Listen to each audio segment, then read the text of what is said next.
Right, passively immobilised. Quick rundown of how it all works. We get in the vehicle. And we've got the key, the vehicle key. There we go, push to start. We'll try to push to start.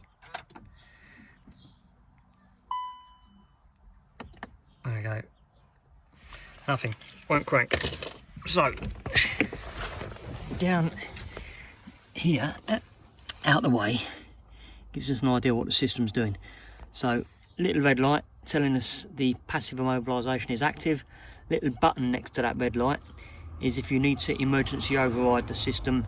If you lose your driver card or your battery goes flat in your driver card, you can use that as an emergency bypass.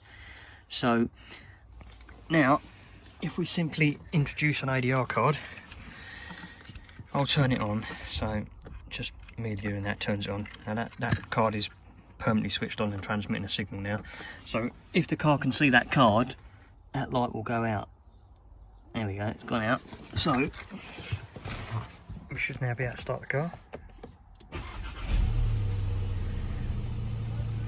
we go, car starts and runs. Fine.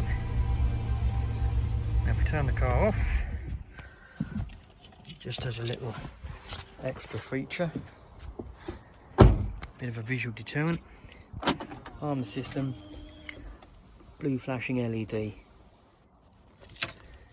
disarm the system, ready to go, providing you've got a card nearby.